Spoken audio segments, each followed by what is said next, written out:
Dinah, the daughter of Leah, whom she bore to Jacob, went out to see the daughters of the land.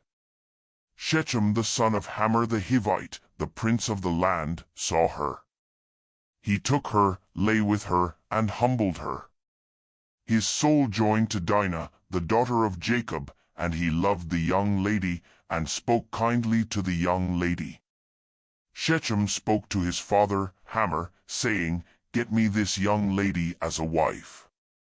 Now Jacob heard that he had defiled Dinah, his daughter, and his sons were with his livestock in the field. Jacob held his peace until they came. Hamor the father of Shechem went out to Jacob to talk with him. The sons of Jacob came in from the field when they heard it. The men were grieved, and they were very angry, because he had done folly in Israel in lying with Jacob's daughter, a thing that ought not to be done. Hamor talked with them, saying, "The soul of my son, Shechem, longs for your daughter. Please give her to him as a wife. Make marriages with us. Give your daughters to us, and take our daughters for yourselves. You shall dwell with us, and the land will be before you. Live and trade in it, and get possessions in it." Shechem said to her father and to her brothers, "Let me find favor in your eyes, and whatever you will tell me I will give. Ask me a great amount for a dowry, and I will give whatever you ask of me, but give me the young lady as a wife." The sons of Jacob answered Shechem and Hamor his father with deceit when they spoke, because he had defiled Dinah their sister, and said to them, "We can't do this thing, to give our sister to one who is uncircumcised, for that is a reproach to us. Only on this condition will we consent to you. If you will be as we are, that every male of you be circumcised, then will we give our daughters to you, and we will take your daughters to us, and we will dwell with you, and we will become one people.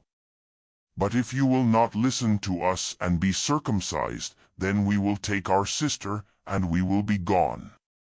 Their words pleased Hamor and Shechem, Hamor's son.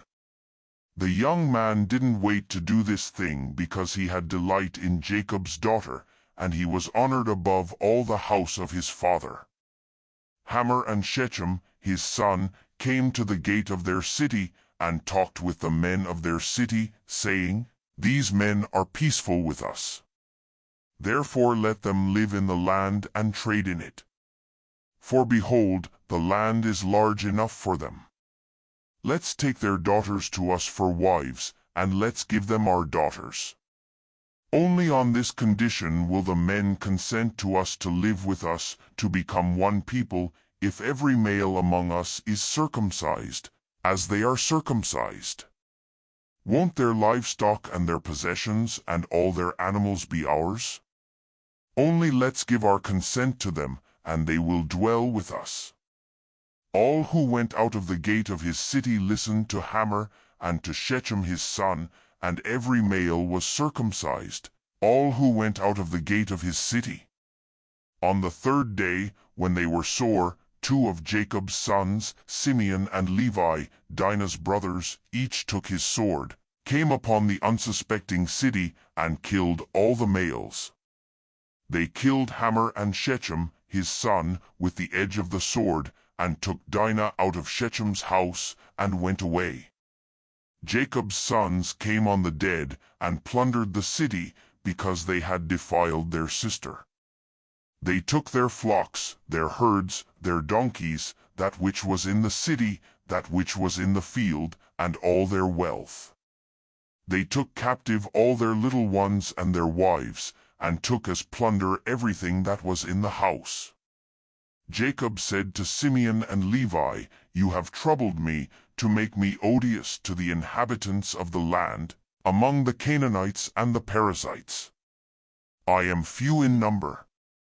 They will gather themselves together against me and strike me, and I will be destroyed, I and my house." They said, "Should he deal with our sister as with a prostitute?"